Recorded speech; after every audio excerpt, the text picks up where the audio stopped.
Praise the Lord. Just like Evangelist said, we have a guest that wishes to tell us the word of God. We're going to ask Evangelist Felix to come forward.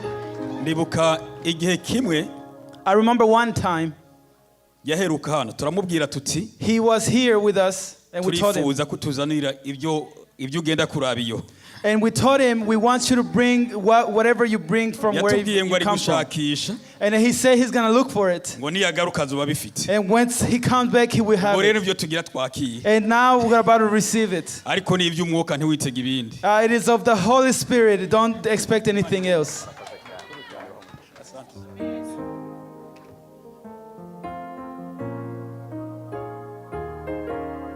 Yes, ashimwe. Yes, ashimwe. Amen. Mwaramutse neza. Good morning to all of you. Pastor minsi yashize yangishije ikintu nandi kumukurikirana.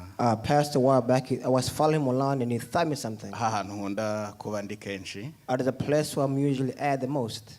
Asuhuza mu ndimi nyinshi cyane. And he greeted us in many languages. Narabikunze. And I love when he did that. Shyiramo n'urundi rurimi. And he add a different language. Rw'ahantu bita kumunzi kwatuko. There's a home language he's already used in the greetings. Ati mwauka bwanji. Amen. Paribe bamene bamvera kitundu. Murunga midariseni. Jambo jambo. Amen. Mubarikiwe sana. Hi, all of you be blessed. Bari byiza rimwe na rimwe kusuhuzanya no mu ndimi zindi kuko hari igihe. Sometimes it's good to greet each other in different languages to have diverse. Abandi bantu baba bashaka kubyumva nabo. That way others can hear their own languages or hear their own greetings in their own language. Mbere ya byose nshimye Imana. Before everything else, I thank God in heaven. Nivuga gushima Imana ndumva gutya ndumva ari ikintu cyoroshye ariko ndatekereza ko hagati muri twebwe buri wese tuvuga gushima noneho kuri uyu munsi wa 31 z'ukwezi kwa 12. When I said thank God, it sounds simple, but on this last day of the year, on December 31st, ndumva yabyumva cyane byagutse. I feel that there's more power into that we thank God than being simple.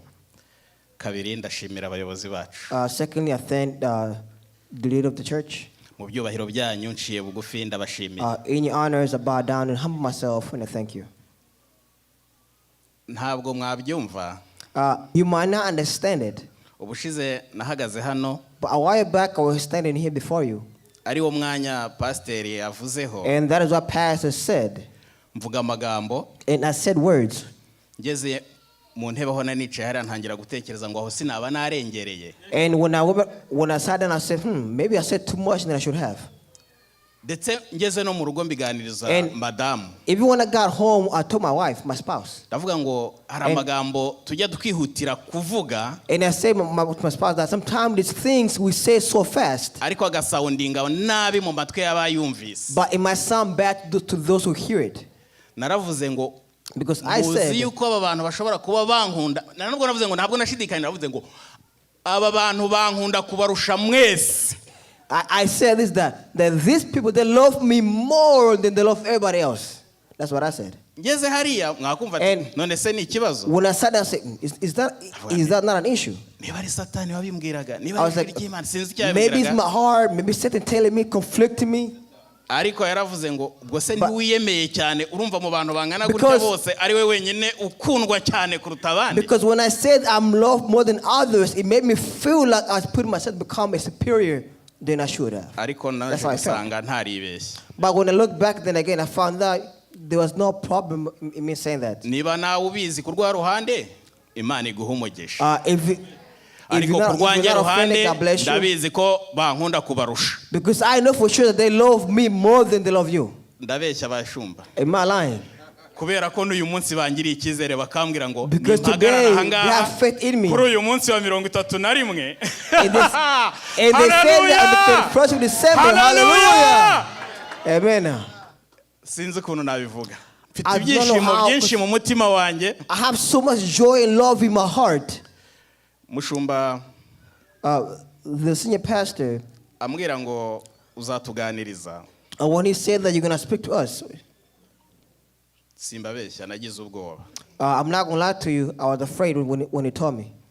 Ubwoba nagize subwo guhagarara imbere yanyu nsanzwe mpahagarara. My fear was not standing before you because I'm used to it. Hagarara n'ahandi henshi. And I have stood in other altars, so I was not afraid of that. Nagize, but the fear that I had, bwo kumva icyo cyizere ngiriwe kingana gutya, it was to have that trust in me, that much trust, cyo kuntoranya muri mwe mwese muri aho, that to be picked among all the church members, n'aba banyakubaha bose bateraniye ahangaha, and among all the church leaders, akavuga ngo wowe Felix, and to be told that you Felix, ni wowe uzatuganiriza, that you will share a message with us.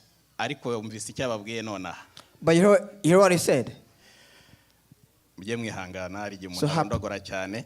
Please be patient with me. Sometime I keep speaking. Kubera ibyishimo byinshi. Because of so much joy bubbling in my heart. Yeah, ko mubizi nitwa Jean Felix Kabagamba. As you know, my name is Kabagamba. Kabagamba. Ndi umugabo ndubatse. He's a married man with a family. Ndagira ngo nsabe madame haguruke. Let me ask my spouse to stand. Ndasaba n'abana bose bahaguruke. And let me ask my kids to stand up. I'm going to ask my kids to stand as well. Bose bahaguruke. Hope, Hero, all my kids, Hope and others. Rusi. Rusi as well. Stand up, please. Okay. Irari haguruka. Haguruka Irari. Okay. Ndagira ngo witwa Happy Faith azamura ukuboko hejuru. Let me ask Happy Faith to raise hand high. Faith, raise your hand. Ndagira ngo hari benshi uriya ntabwo mwari mumuzi. Many of you might not know who he is. Uriya niwe muhungu wacu w'imfura. He is our last child. Benshi ntabwo mwari muzi, ateranye ngira ngo gatatu niba ntibeshya cyangwa kane. I think he came here about 3 or 4 times by now. Ejo bundi nabwiye umushumba ndamubwira nti hari umuntu mutajya mwakira hano ariko uri yategereje ko ari nge nzamwiyakirira. Yesterday I said that there's a person who come to church but he have yet to be welcomed. Hari n'undi nawe mutari muzi uri hirya witwa Rusi. There's another daughter on the side, Ruthie, raise hand high. Rusi, raise your hand. Rusi, raise your hand. Uriya nawe yitwa Rusi. Her name is Rusi. Ni umwishywa wanjye, ni umwana wa mushiki wanjye. She's a daughter to my brother. Mwicarire Imana ibahe umugisha. Be said, God bless you. Thanks. Misore muri hano ngira ngo mwababonye mubashakire. To the young man here, I'm sure you have seen it. Ndumva mbaberetse ntihagire ubacika ibyo birabareba. I have showed you if you don't do something, that's your lost. Hanyuma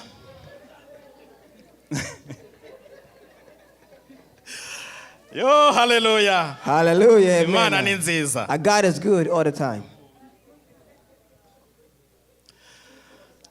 Rero reka mbanze ntange intashyo guturuka muri Arizona. I have a message from Arizona. A greeting. A greeting, thank you. I have a greeting from Arizona. Ku itorero ryitwa Solution Church aho nateraniraga. A church where I was serving at back in Arizona. Ejo bundi ngiye kuvayo barambwiye ngo aho nzaterana nzarambura ibiganza. A few days ago, before I left, they told me, the church told me that once I arrived to Houston to raise hand high and greet the church and receive the greetings. To that, I say, God bless you for receiving the greetings. Ndumva twaza kwinjira tukavuga byinshi tukibagirwa icyatuzanye. Amen. We're speaking so much, we might forget why we're here. Hanyuma reka twinjirire mu ijambo ry'Imana. That said, let's go ahead and read the word of God. Turaza gusoma ijambo ry'Imana mu gitabo cy'Itangiriro. We're going to read the book of Genesis. Ibice byaho ni 28. The book of Genesis, Genesis 28. Ibice byaho Itangiriro 28 umurongo wa 20 kugera ku 22. Genesis 28, verse 20 until 22. Turasubiramo tugiye gusoma igitabo cy'Itangiriro, igitabo cya Mose. Once again, the book of Genesis, the book written by Moses. Ibice byaho ni 28. Chapter 28. Umurongo wa 20 kugera wa 22. Verse 20 until 22. Sinzi niba badufasha gusoma cyangwa nsome niba soma titeguye.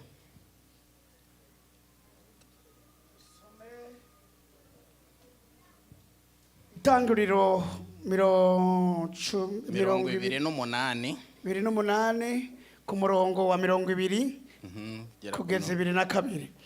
Haravuga ngo Yakobo asezerana isezerano ati Imana niyabana nanje ikanzigamira muri uru rugendo ndimwo ikampa ibyo kurya n'ibyo kwambara. 21 nkazogaruka kwa data ngira mahoro uhoraho azoba Imana yanje.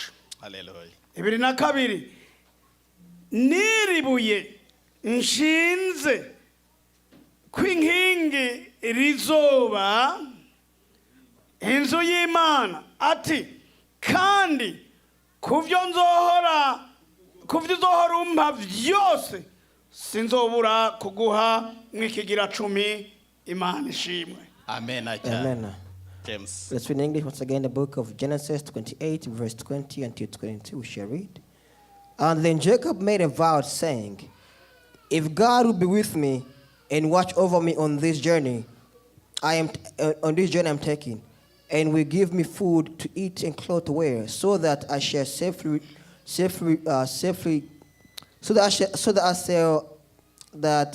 I return safely to my father's household. Then the Lord will be my God, and this stone that I have set up as a pillar will be God's house, and all that you give me, I will give you the tithes. Amen.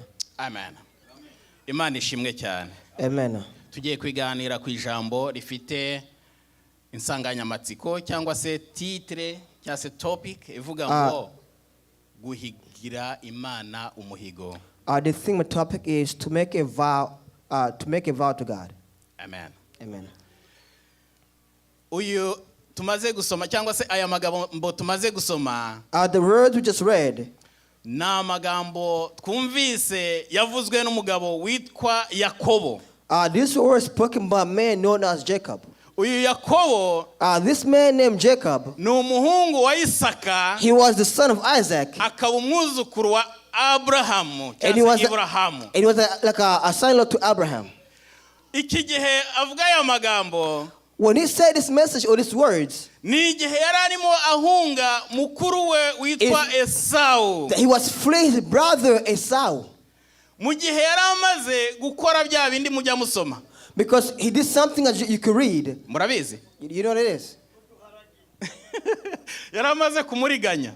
Because he had done something. Yari amuhunze. Because he was freeing from him. Noneho ngo Yakobo aragenda. So Jacob went, abifashijwemo na mama we ndetse na papa we mugira inama yo guhungira kwa nyirarume Labani. Because his family, mother and father have urged him to flee to his brother Laban. Ari mu nzira agenda. On his way there, muramba barandaza kwihuta ko sinza kujya gusobanura ijambo kurindi ko byaza kudutwara umwanya. Interpret words by words. Ariko ndabizera nzi ko muri abasomyi. But have faith that you are readers. Ba Bibiliya. Who read the Bible. Kandi mufite n'abantu babagaburira ibyo kurya byiza kandi bihagije. And you have those who can interpret for you. Ntabwo ro biri buntwara umwanya munini gusobanura ibintu byinshi. So I'm not going to take many words explaining words by words. Cyangwa se gusobanura ijambo kurindi. Or explaining each topic by topic. Ariko ndagerageza uko but rather I'll try my best as I could. Amen.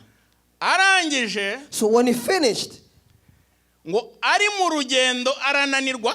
On his journey, he got tired. Izuba rirarenga. And then it got too hot outside. Burira. And then it got night. Ngo yumva agomba kuryama. And he thought that he want to sleep. Afata ibuye. And so he took a rock. Araryisegura. And he took a rock and he stepped on it. Amaze kwisegura ibuye. And once he stepped on that rock, arasinzira. Then he fell asleep. Hallelujah. Amen.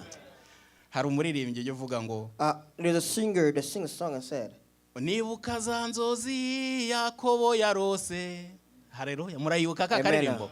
Nuwo munsi rero uwo munsi. It was on that day that he remembered the dream he had. Uwo munsi amaze gusinzira. On that day, when he was sleeping, he had a dream. Urwego ruva mu ijuru rukagera mu ijuru. He dreamed of a line going from earth into the heaven. He stayed from down to the heaven. Singitindaho. Ntabwo ndi buhatindaho. I'm not going to stay there for long. Ndagiraga gusa ngo mbumvishe. But I want you to understand the dream he had. Amaze kurota bya bintu. So once he had that dream, arakanguka. He woke up. Ahita amenya ahantu ariko ari ahantu hadasanzwe. Then he knew that what he was not a simple place. arihuta. Then quickly he thought himself. Aravuga ngo hoya. And he said, no. Ibi bintu ntibyarangira gutya gusa. That this cannot just happen as it is. Ahubwo izi nzozi zagenda But gutya rather, gusa. these dreams cannot go as it is. Ngomba kugira ikintu nkora. But I should do something about these dreams. Hallelujah. Amen. Yibuka neza yuko urugendo rwe cyangwa se amenya neza yuko urugendo rwe. He knew that his journey or his trip. Ari kumwe n'Imana. That on his journey God was with him. He knew that. Ahantu yo mageze ndatinya cyangwa se there's a place when I am at, I'm afraid, or I ask myself. Havuga ngo mbega imbabazi z'Imana yacu zingana gute? That how big is God's mercy? Mbese kugendererwa n'Imana uri umunyabyaha. That forgot to visit you as a sinner, the person who falls violent. Guhunga ibyaha wakoze. You are free to sin you committed. But Imana ikakuzaho ikagusanga. To come to you. Ikakwereka ibintu byiza. And to show you good things. Ikakurotesha ibintu byiza. And to give you good dreams or good visions. Oh, hallelujah. As a sinner, oh, amen. Ndagira ngo nkubwire ngo nawe uko waba uri kose. Even for you, no matter how you are, whatever you might have done, Satani ntakwegere. Do not let Satani ntakakumvishe. Do not let Satan urge you that God have forsaken you. Ndumva nshaka kwinjira mu bintu byinshi kandi bitari ngombwa. I felt many things I want to say, but I should not. Ariko reka mvugeho gato. But again, let me say this one thing. Hari igihe abantu bakujugunya. Sometimes people might cast you out. Hari n'igihe itorero rigutenga. And sometimes the church can cast you out. Mu Kirundi babyita kugutaramura. Or they can exile. They can exile from the church. Ukabona isi kushiriyeho. And you feel the ukabona bukwiriyeho igicuku kirabuditse. And you feel like it's not against the air, ukabona umwijima uraje. And you can see the darkness coming to you. N'abandi bose bajyaga ukumva niba bari. And you feel the others saying, they know somebody else. Uzi runaka. They know somebody. Uzi byamubayeho. They know what happened to them. Ugasigara wibuze. You feel the everybody against you. Ariko ndagira ngo nkubwire ngo. But I want to tell you this. Harya niho Imana igushaka. That their God harya niho Imana igukeneye. Their God wants you the most. Burya niho ikwegereye kuruta n'ikindi gihe yigeze ikwegera. It's closer to you than ever. Kuko izi neza yuko. Because God knows that. Abandi bakuvuyeho. The others have left you. Dawidi aravuga ngo ubwo data na mama bazanye. They said even my father could leave me. Ariko woweho. But only God. Hallelujah. Amen. Hallelujah. Hallelujah. Amen. Ntabwo Imana igitureka. God never forsakes you. God never will. But you know why God is always close to you? No kugira ngo utajya mu maboko y'umuganizi. It's because mu maboko y'umwanzi. It's you don't fall in the umwanzi akagukoresha ibyo ashaka. For them to use as they want. umwanzi akakwishima hejuru. For the enemy to catch you. umwanzi akakurimbura. For the enemy to destroy you. ubugingo bwa Imana irabukunda cyane. Because God loves your life. Amen. Because God wants your life. kabone n'ubwo abandi bakureka. Because even others can hate you. Even if they could fall apart. But know that God has plans for you in the never. I was saying earlier that Jacob went and he met God on his way, on his journey. But and he said, although I'm fleeing, ariko singomba kwitesha aya mahirwe. It is not must that I'm singomba guheranwa n'ibyo narindimo. It is not a must that I stay with what I was doing. Of fear. Go kumva yuko Esau azanyica. Esau is going to kill me. Menye neza yuko Imana iri kumwe. Brother, I know that God is with me. Arangije akora ibintu bine yasabye Imana. At the end he did 4 things. Hallelujah. Amen. Asaba ibintu bine Imana. He asked God 4 things. Abwira Imana ati. And he told God, ni icyambere. The first thing is this. Nubana nanjye muri uru rugendo. If you stay with me on my journey, asaba Imana kubana nawe mu he asked God to be with him in the journey. Amen. Kwa urugendo rutoroshye. Because it was not an easy journey. It was difficult. Ubwoba. With fear. Ibyaha. With sins. Byabindi byose. Because there's so many things happening. Ariko yumva atarwishoboza wenyine. But he knew it by himself. He was unable to. Because I'm blessed with grace. But let me ask for God to be with me on this journey as well. He said for God to protect him on his journey. So let me tell you this. So you know, being protected by God. Sinzi. I don't know. We said this thing, but we don't understand it. To tell God to protect you. hari abantu njya mbona bagira abantu babarinda babaye binyuma. The others seen who have security behind them, protects them. Urya muntu ubona akamidegera rwose yumva behind you going back. Yumva ntacyo yikanga kuko afite abantu bamushyigikiye impande n'impande n'imbere bamutanguriye ngo bategura inzira ari bunyuremo. Because you have bodyguard, you are fearless because you ariko noneho uburinzi bw'Imana bumeze gute? But God protection, how is it? Reka mbibireho akantu gatoya mu kibuke. Let me give you a secret. secret. Muribuka umunsi umwe. Remember, umugaragu w'Imana Elisa. When God said when Elisha, when he was sleeping in some peace, because you know the protection he had. But his servant was outside. He went outside. But once the servant went outside, he was afraid because of what he saw. And he saw an army, horse, the chariots that surrounded them, the whole mountains. And they were looking for who? Looking for Elisha. But God's protection is good. The issue is you cannot see physically. The issue is you cannot see it. So you cannot stand God's protection. So Jacob asked that something. He said, God protect me on my journey. Elisha, he looked at the servant and he looked at him and said, that you are still sleeping. You are still sleeping. And he asked God that God give him a vision to see. And God touched his eyes. And as he looked again, when he looked again, he saw a big army. He saw a carriage of fire. He saw horses on fire. But protecting who? Surrounding who? He was not surrounding Gehazi. He was surrounding Elisha. God is servant. Who knew God protection. Hallelujah. Amen.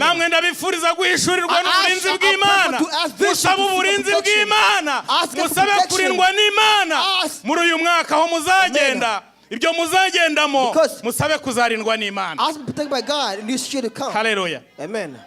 Yakobo amenye hishurirwa iryo banga. So Jacob understood that protected by God. He understood the protection of God. And at the end he said that there's many things ahead of me that must be done. That this journey is long. There are many things that I'm required to do. I need to eat and drink. Not just that, I need to dress too. Hallelujah. Amen. Hallelujah. Hallelujah. Amen. That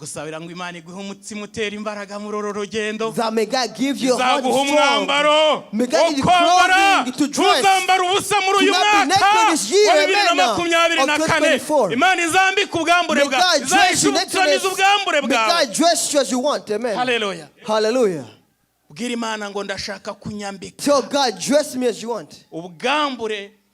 That dress me, so I'm not ashamed myself. That give me proper clothing to dress. That feed me. That give me what to eat and to drink. That fit me well. Amen. Hallelujah. Amen.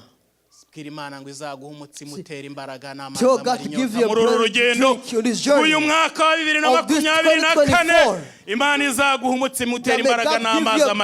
what to do that gives you power and strength. May God give you clothes to dress or to wear in this journey.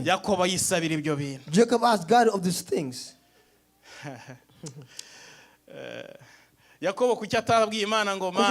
Why Jacob didn't ask God, the guy who have blessed me, that because you have blessed me, now I beg you, kill Esau who was killing my journey. But rather he asked for strength. He asked for protection. He asked for the thing we have said, clothes and food to drink. And then he said to bring him back on the father's house. That was the fourth thing he asked. And then Jacob, let's conclude on this part. ariko Yakobo arangije aravuga But Jacob, when he finished, he said, nubwo ngusaba igibi ngibi, although I ask you this and this and this and this, ariko nanjye hari icyo ndi bugukubwire, but I must hari tell you icyo ndi something too. bugusezeranye, I must promise hari you icyo something ndi too. bugusezeranye, I must promise you something as well. nunkorera ibi bintu bine ngusabye, If you do these 4 things for me, nanjye and I hari icyo nzakora. will do something for you. Ahigira Imana umuhigo niyo titre. He vowed a vow to God. That's the topic. He made a vow to God. Mihigo ufite imbere y'Imana ameze gute muri uyu? Question is, what kind of vow do you have before God? Ufite mihigo ki uri guhigira Imana muri? What kind of vow do you have before God? Do you have vowed to God?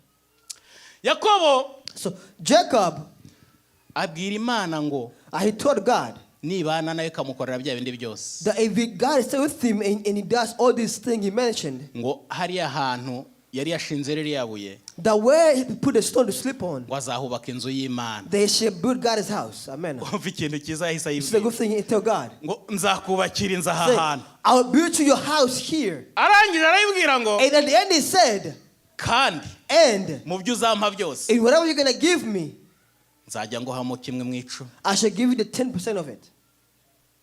Ese ko yari yasabye kurinda, yari gutanga icya cumi cy'uburinzi? Question is, yes, protection. How was he going to give the Ese ko yari yasabye imyambaro n'ibyo kurya, yari gutanga Yes, kimwe clothing and cy'icumi mu food. byo? Was he going to give the tithes in the clothing and food? Yakobo yamenye ubwenge, atega Imana umutego. Jacob was wise, so he gave Avuga a rate to God. included, ashyiramo byose hamwe, abikubira hamwe. Because he put everything Aravuga ngo together in mu byo one. uzampa And he said, bingahe, and whatever you're going to give byose me, everything you're going to give me, nzajya mfatamo kimwe I mu will icumi take the tithe of it nkiguhe. and give it to you. Umva umugabo uzi ubwenge. See, he was a wise man.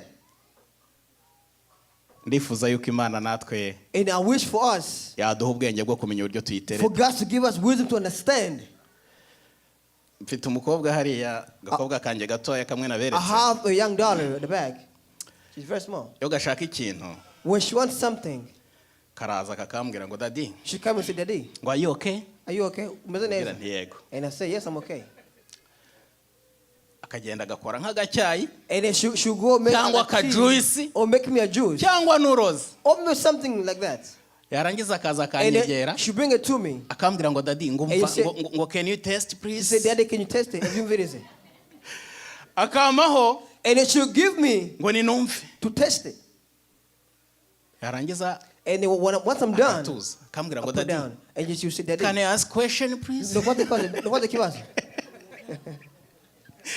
Yabanje kugira gute? She said, Yabanje what? kunyegereza, She have got close to me. anshakira utuntu tundyoshya ryoshya, And she found something that could make me angusha happy. neza. And she made me well and comfortable. Nyuma yabyo akambwira ati And at daddy, the end, she said, Daddy, nakubaza akabazo, can I ask you a question? ushobora kumfasha cyangwa nkora iki n'iki? Can you do this for me or give me this? Ntibigoye guhakanira uwo muntu wagutangiye Like, gutyo. it's hard to say no to this person. Yakobo nawe So Jacob, nuko nawe yajyaga he bigenza, did that to God. nuko yabigenje. He did that to God. Ahigira Imana umuhigo.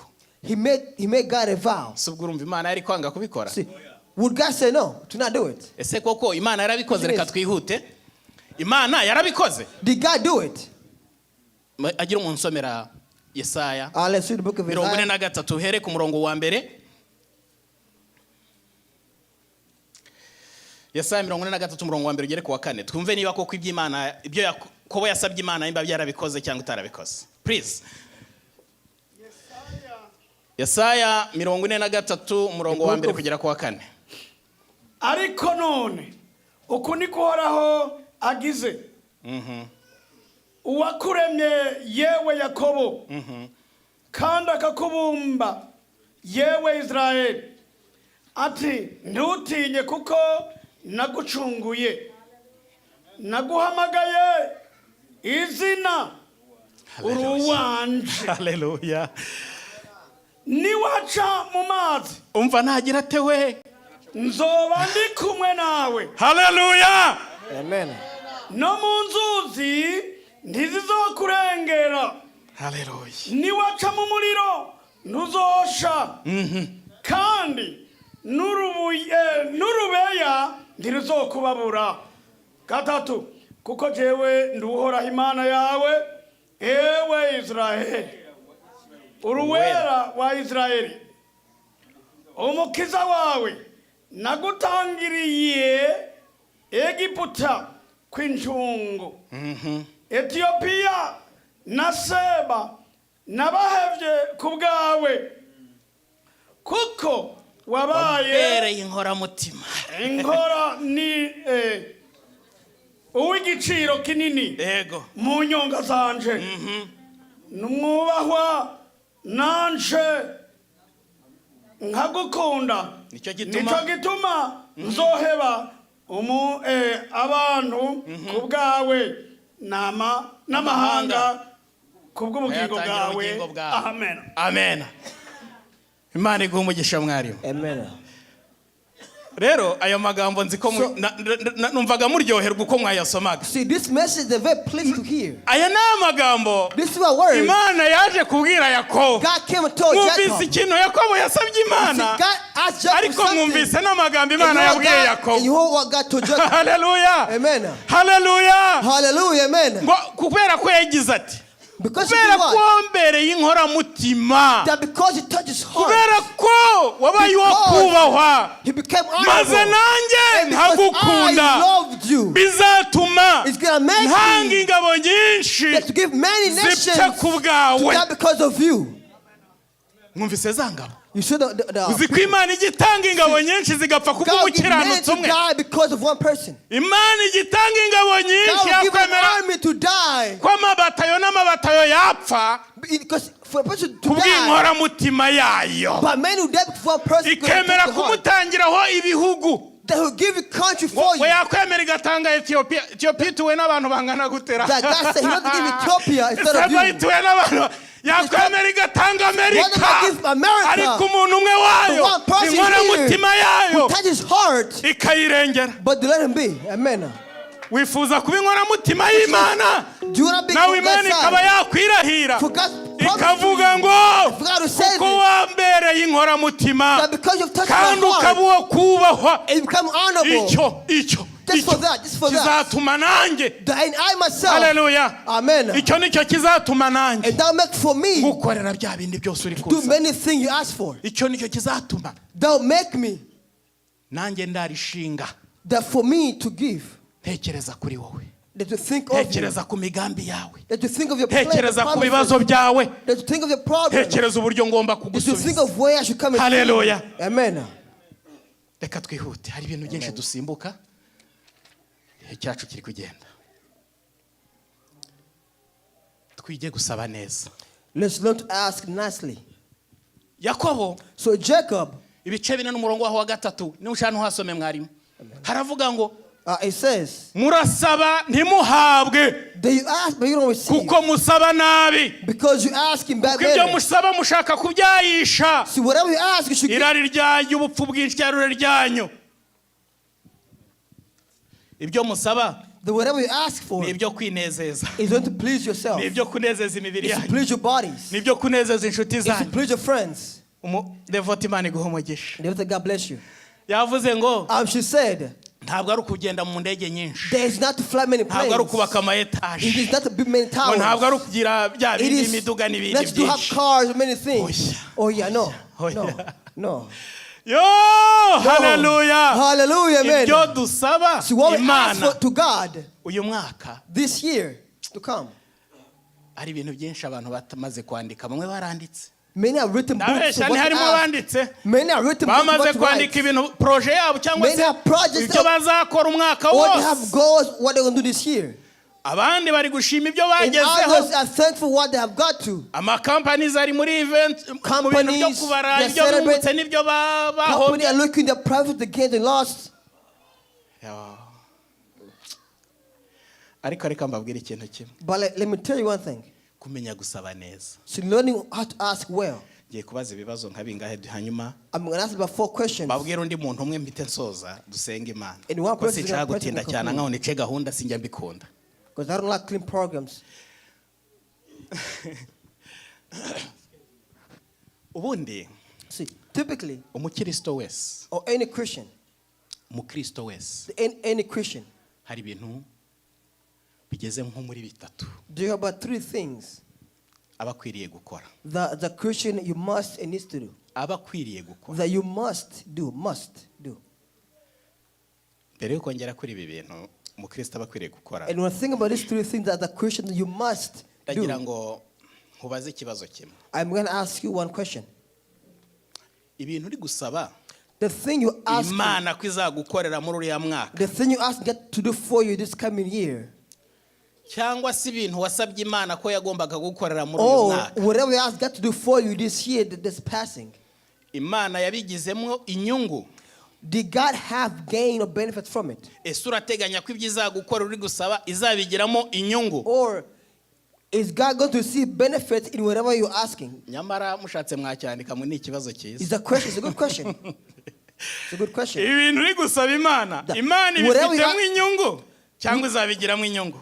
We got benefit from whatever you're asking, or is there benefits? Uretse Imana, because if you leave God aside, abandi bantu hari inyungu bazabigiramo, that we other benefit from what you're asking for, cyangwa ni ibyawe n'umuryango wawe, or is there your personal benefit, your personal benefit and your family benefits? Cyari ikibazo kimwe nibariza. There was one question. Ubitekerezaho ngo ese ibyo ndi I think gusaba, about it. The what I'm asking to God, bizagira umumaro ki mu bwami bw'Imana? The what benefit would it have in God's kingdom? Buriya rero, see, if you look, ubutumwa, the message, ubutumwa buvugwa namwe burya mwavuze nubwo muri the kuvuga ngo muzavuga, spoken that I spoken, or ni umushinga watangijwe na Yesu kandi umushinga, the foundation started by Christ, ni project, is the project started by Christ, ni umushinga Imana yatangije, it is the project God started, igusohoreza muri Kristo Yesu, and it started through Christ, ariko irawuduha ngo abari twebwe tuwuzuza, and then it gave it to us to fulfill. Ni umushinga usaba it's budget a project nini, that requires a big budget, kandi igomba gusohozwa ngewe nawe, and it's for you and me to fulfill it. Nibyo narimvuze, reka ngaruke kuri rya jambo navuze ngo let me come back to what I said. wese ukuri cyangwa se umuntu wese ukuri akwiriye kuba yujuje. There are three things we must be filled by or do. Icyambere, the first thing is this: kugandukira Imana mu ijambo ryayo. That to always obey God's words, message. Iyo ni inkunga ikomeye cyane cyane ni ikintu usabwa. That is the first thing you must do as a Christian. Ni ikintu usabwa. That you must do. You are required. Cyangwa kuvuga ngo usabwa utegekwa. That you are commanded to do by the law. Excuse me. Kugandukira Imana. That to obey God. Kuyubaha, to obey God, respect His word. Ntabwo nibo bitinde ngo nyine nsobanurire buri kintu cyose, ariko reka twihute. Kabiri, and second thing, guha Imana ubutunzi n'igihe cyawe. To give God your wealth and time. Wowe niba uri umukirisitu, Imana igusaba kuguha ubutunzi bwawe ndetse n'igihe cyawe. To give Him your time and your wealth. Igatatu, and third thing, gukoreshereza Imana impano yaguhaye cyangwa impano zikurimo. That to use your time God gave you. Nibyo bintu bitatu nakubwira ngo nukora ibyo bintu bitatu uzabura umukristo. As a Christian, uzabura umukristo. You be a true Christian. Kandi uzaba uteye inkunga ikomeye cyane yo kwamamaza ubwami bw'Imana mu isi. And you made a good contribution to God around the whole world. Hallelujah. Amen. Ibi bintu rero bikozwe neza. And if you do these three things, and you do it well, bizana umugisha udashobora kupima. These two things bring blessings in abundance. Bizana umugisha udashobora kumva in abundance. Reka twihuse dusoze. I'll quickly conclude. Reka twisomere undi mugabo umwe. Let's go and read one. Nawe tugiye gusozerezaho. And worship the last one. Ni umugabo umwe wicaye nk'ibi twese byose uri kuvuga. Is a man that sat down through his sleepiness. Asubiza amaso inyuma. And he looked back.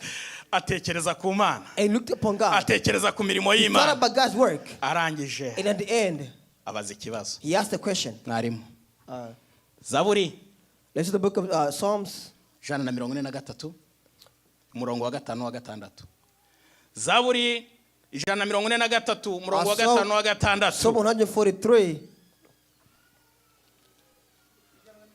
na 3 143 verset 5 à 6.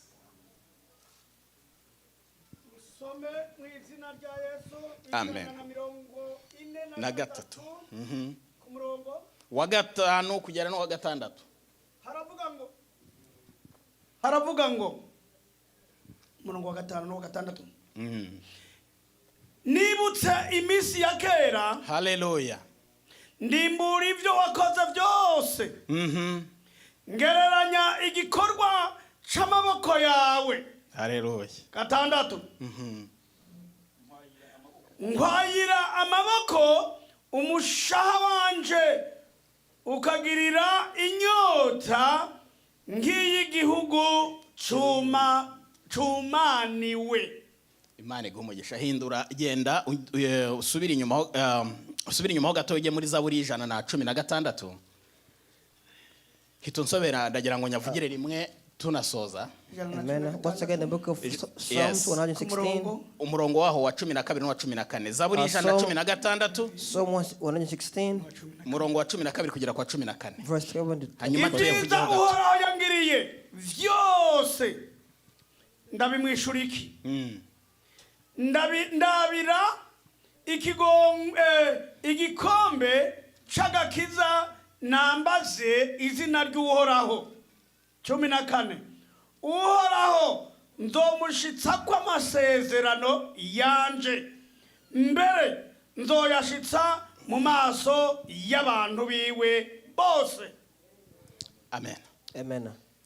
Uyu mugabo, So this man, umwe mu bagabo dukunda kuvugaho. he was among the men who loved to speak about. N'umugabo He was a man wakunzwe n'Imana. who was loved by God. N'umugabo He was a man ufite amateka akomeye. who had many goals and things I've done. Ariko But yagize ikibazo cyangwa agira he icyifuzo. had a desire or a problem.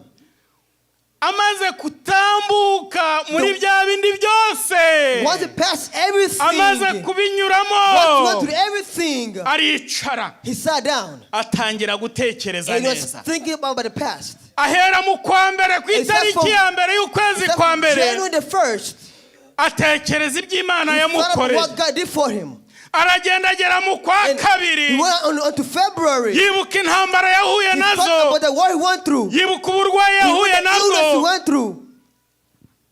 Abitekereza ku Mana. And he thought about to God. Ageze mu kwa gatatu. And on March, Yibukamwo he idubu. remembered the good. He Yibukamwo intare. remembered the lions. Nabwo arabitekereza. And he thought about it as well. Ageze mu kwa gatanu. In May, Yibukamo he remembered Goliath. Goliath. He Yibukamo remembered Sawuli n'icumu ryiwe. he remembered Saul and his spear. Yibukamo He remembered ubutayu. He remembered in the desert. Yibukamo And he remembered inzara n'inyota. the thirst and hunger. Arangije aravuga ngo And at the end he ibyiza said, byose Uwiteka yankoreye ndabimwitura iki. The question, what can I give to God? Aragenda aratekereza And he thought aribuka about byinshi. everything he did. Yibuka bya bindi mwarimu yatubwiye. The other thing I taught Yibuka us. muri He freeway remembered uburyo yagiye acamo. how I went Yibuka to uburyo yagiye remember. ajya mu kazi. I went to work. Yibuka ko imashini Remember itamuciye ukuboko. that the Yibuka machine was yuko. bad. Remember how. Yibuka yuko. He remembered how. Arangije aravuga ngo And at the end he said, ibyiza Uwiteka byose yankoreye in ndabimwitura. all the good thing God did for me, what can I give him in return? Ibyiza Uwiteka yakugiriye urabimwitura. Question, what can I give God in return for what he did for you? Ibyiza Uwiteka The yatugiriye good thing God did for tubimwitura. us, what can we give in return? Surumva utegereje ko Question ndakubwira is, kuri cya kindi if na you cya think kindi ubwo about ntwamaze it, kubyibuka one by one, do you ntiwabyumvise. remember? One by one. Uhereye mu kwa mbere That from kugera January kuri uyu munsi wa nyuma wa until 31 December of 31st, ibyiza Uwiteka the good yagukoreye thing God did for urabimwitura you, iki? what can you give in return? Urabimwitura iki? What can you give in return? Ngo arangije agira guteyemo And then he did what? ngo ayiramburire amaboko. That he lifted up his hands. Uretse gato James, Amen. aka kantu mvuze ejo nimugoroba ndi gusoma nibwo bwa mbere muri aya magambo kuramburira Imana amaboko. Ngiye nari nzi kavuga ari gutegera Imana amaboko. Imana yabinyibukije yabimbwiye ndavuga iminsi yose nasomye iri jambo. Komeza ndi kuvuga ngo Amen. So this verse I read in Psalm 116 verse 14, it says, lift up your, I thought that when I lift my hand is to give something, but rather no. Sometimes you lift your hands up to give grace and praise. umwuka w'Imana aranyongorera arambwira ati So the words came to me and advised me or interpret to me ese Felix we the Felix way. urabimenya. Do you not understand it yet? Nukuramburira Imana amaboko ntabwo ari kuyitegera amaboko. The lifting hands up is not waiting for God. Yasugira ngo babandi bose basengaga nibo babaga bayitegeye bayiramburiye amaboko. When they raise your hands up, byari nitegeko ko abagabo bose basenga Imana bagize barambuye amaboko.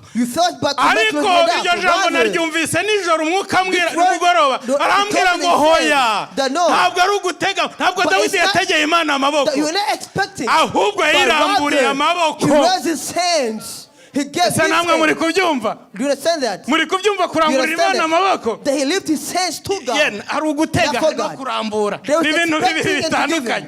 Ngo ayiramburira amaboko. Ariko Imana yitegereje amaboko ya Dawidi. Ngo buryo yarambuye nyine cya kindi yaragiye kuyikorera. Aramubwira ati Dawidi ndabibona rwose wayarambuye. Kandi koko ntiwitaye no kubyawe. Ya myambaro zanzu nziza za modoka n'ibindi. Ntabwo ari byo warebyeho. Ubonye ari ngiye nkwiriye gushyirwa hejuru. Ariko amaboko yawe urambuye yitegereje. Mbonyemo amaraso, mbonyeho amaraso, ariko kandi ndabigushimiye kuko wabizirikanye ukumva ko ukwiriye kundamburira amaboko ukagira icyo unkorera. Ariko reka nkubwire ngo ndacyakiriye kandi kiranejeje. Ariko reka James ari uzagikora, reka James azagikore. Amen. Hallelujah. Hallelujah. Reka James abari uzakinkorera, ariko nzaba mbizi kare wagikoze. Hallelujah. Hallelujah. Amen. Uri guhigira Imana iki? Question is, kugira Imana yagukoreye. What to God? Uri kuramburira Imana amaboko cyangwa uri kwitegera amaboko? What have you vowed to God? Are you expecting or are you giving? Imana ibahe umugisha. God bless you. Amen. Hakuna Mungu kama wewe.